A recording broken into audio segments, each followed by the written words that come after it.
Estamos con Florence y Karim, el director y la productora de Megalomaniac, una de las opciones más atrevidas que hemos tenido este año en el festival, una de las que mantienen la brutalidad de lo que es el cine fantástico y terror que queremos mostrar aquí en el Sombra. Así que bueno, vamos a hacer la entrevista en inglés por motivos lógicos, así que bueno, vamos a ir a ello. Question for both of you. What was the hardest part of making of Megalomaniac? The post-production. The post-production was how many years of? Maybe 3 years. Yeah, it's very difficult to finish this movie because a lot of problem Everywhere. Right? everywhere. Yeah. But à la fin, we fight for the. Yeah, we really fight, fight for this yes, movie. We yes. fight for Karim's freedom, also of creating the film he wanted. We fight for a lot of things, and at the end, we were right to fight. Apparently. For the Spanish people, the story about these serial killers is very unknown.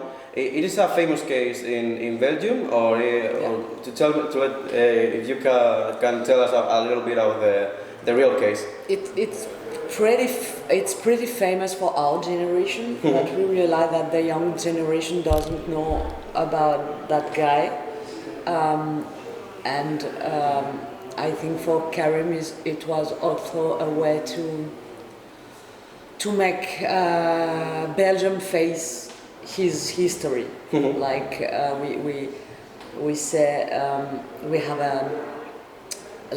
a way to say that when you put the dust under the carpet, you know, and we are pretty good at that, you know, and it was also a way to use this case to see, okay, this happened, we never found the guy,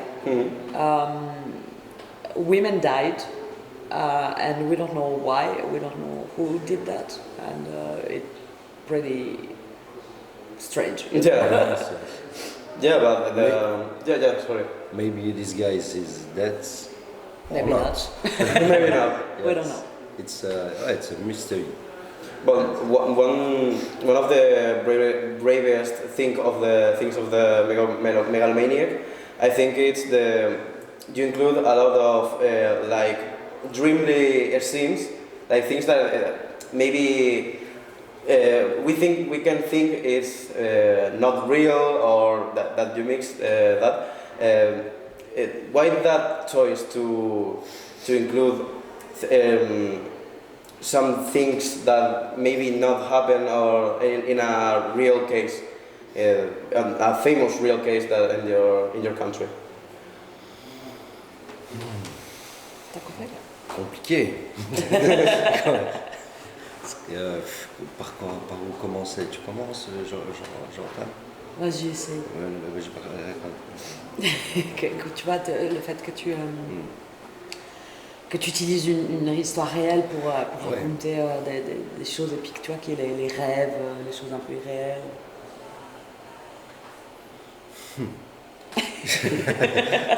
It's very complicated. It's complicated. It's complicated for me, but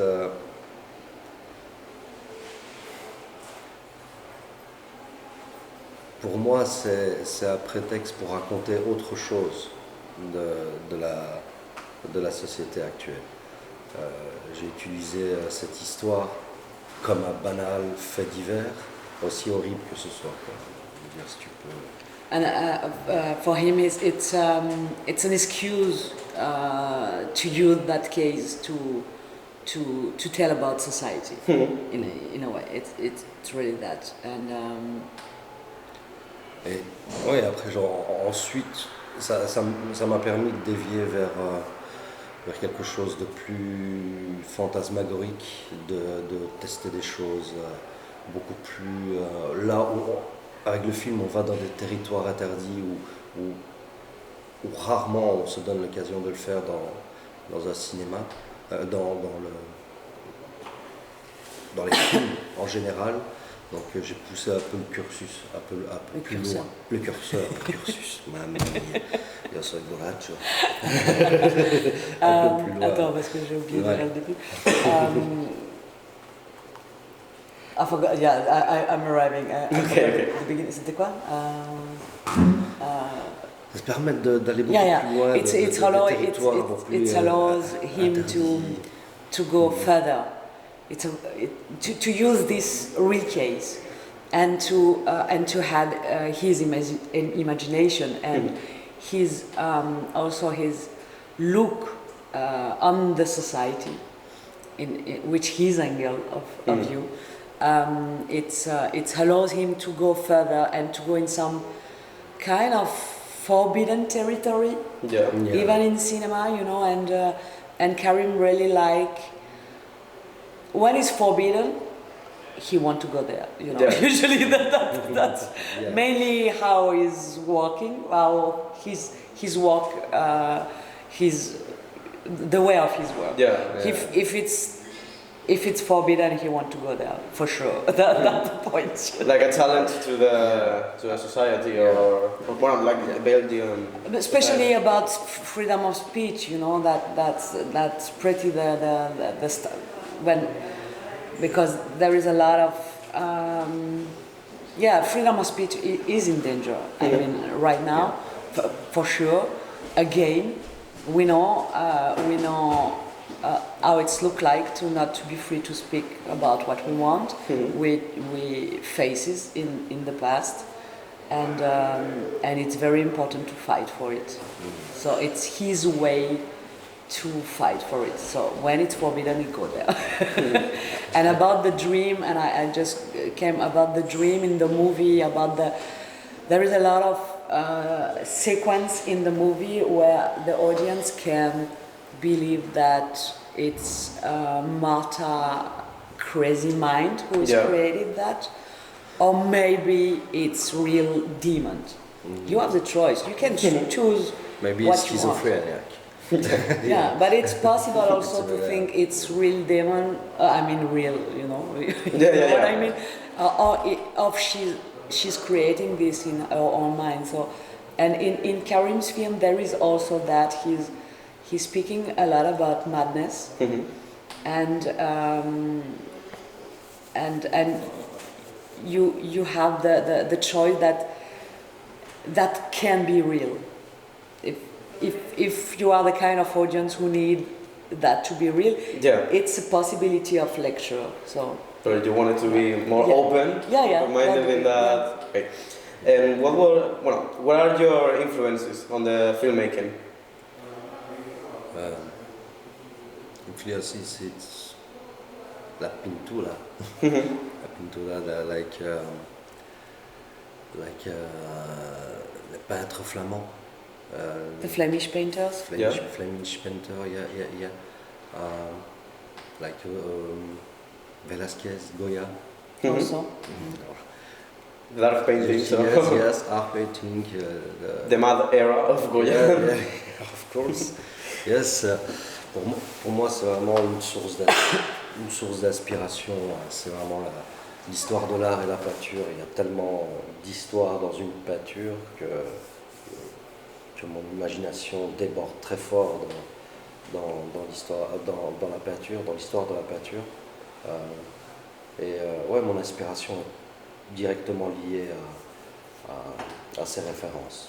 Yeah, especially for this movie, he was particularly inspired by paintings. Yeah. You know, usually it is like it's really history of art who drive him, but especially for Megalomaniac, it was.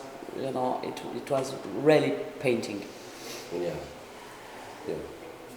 And Florence, as a producer, what were your main tasks for this film?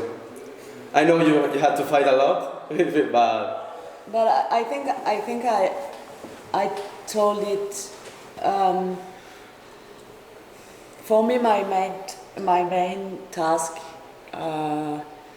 is really to be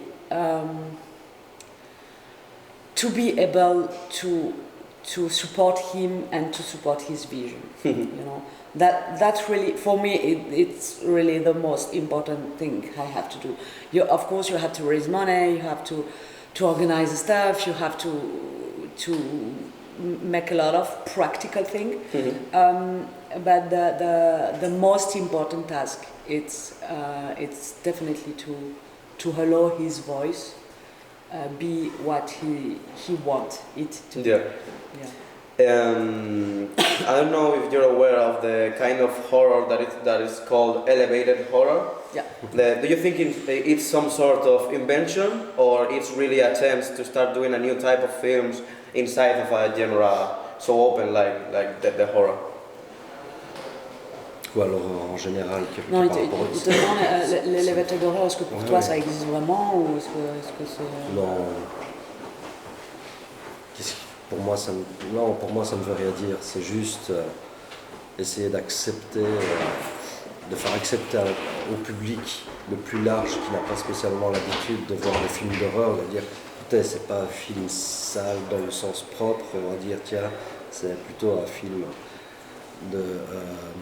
plus ouvert, plus intellectuel. Je n'aime pas qu'on mette des... Ouais. Je traduis en je sais pas vas-y. For him it's a kind of marketing stuff. Yeah. You know,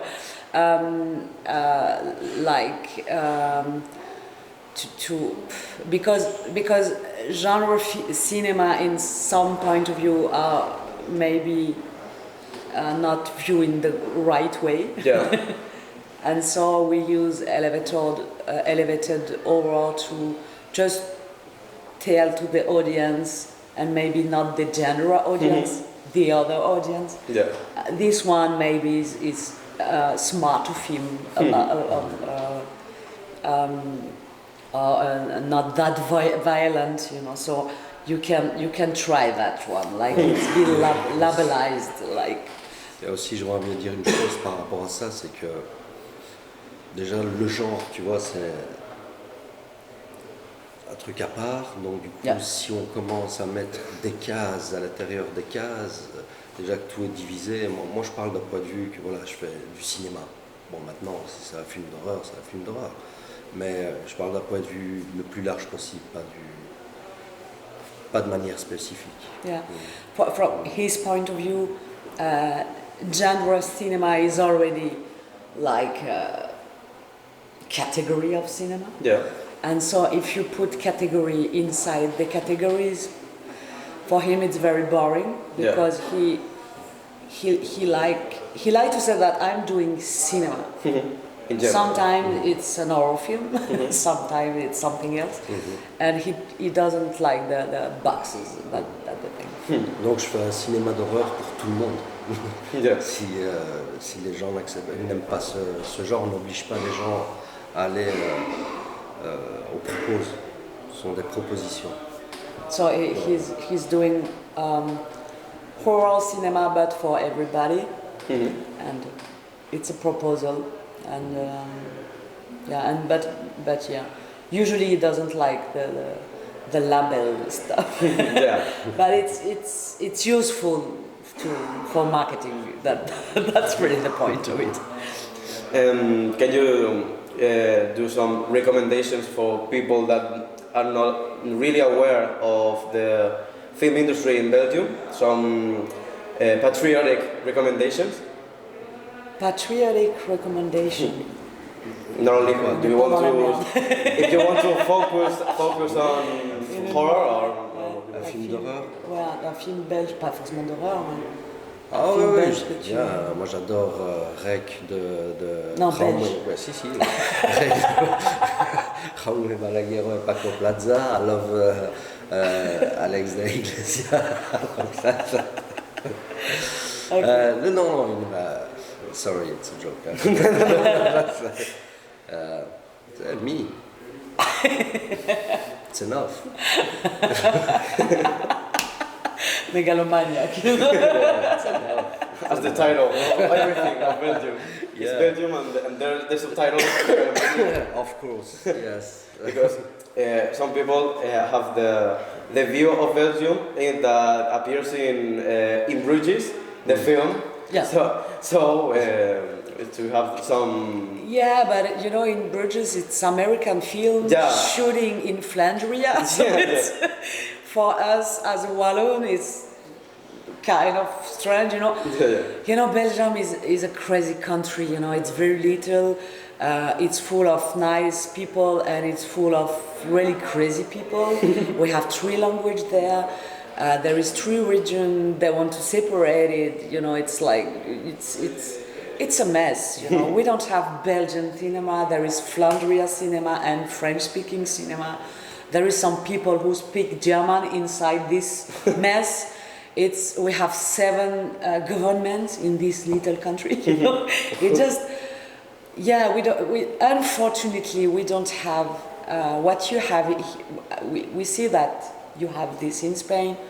You have a network, and especially in genre film, it seems that it's family and it's very supportive, and you promote Spanish cinema very well, and this is great. I mean, from our point of view, I think when you are inside you can complain maybe, but from our point of view, it's amazing how Spain is promoting Spanish film, Spanish cinema. In Belgium, I can't say that we don't have that because it's not true, but it's pretty reserved to very little group of people who go to Cannes. That, you know, if you go to Cannes in Belgium, you're part of the. If you don't go to Cannes,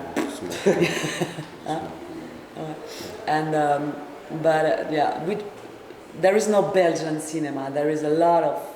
I guess it's almost everything co-productions with a lot of the near countries, or is a miracle to do. No, it's not a miracle. There is a lot of good Belgian movies, but you don't have one style. That's the thing. C'est une terre fertile, la Belgique. You don't have one style. Il y a énormément de talents et de styles différents. Je pense que c'est ce qui fait la force du cinéma belge. Très sincèrement, on peut faire tout ce qu'on veut dans n'importe quel genre. Je pense que ça, c'est plutôt bien. Enfin, c'est très bien. Je pense que c'est pareil en Espagne, en France, encore mieux. Dans chaque pays, dans sa propre culture, il y a tellement de choses. Et je pense qu'il faut regarder que de ce point de vue-là, quoi. Ouais. So he said that it's very various. There is a lot of different kind of cinema, and you can make a lot of different kind of film, and there is a lot of people doing film, and it's like that in France, and it's like that in Spain apparently, you know, and I mean we are pretty lucky in Europe. Also, that we can make cinema with like public money, you know, it's not, you know.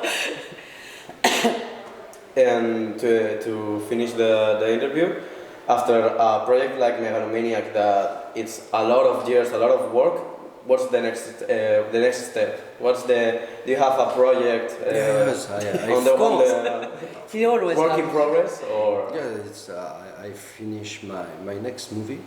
We are finishing. Yeah, we're finishing. It's post-production now. Called Heat of Madness. It's very different of Megalomaniac. Really, it's a thriller, fantastic. Maybe we see. So thank you so much for the interview. I've been here in Spain.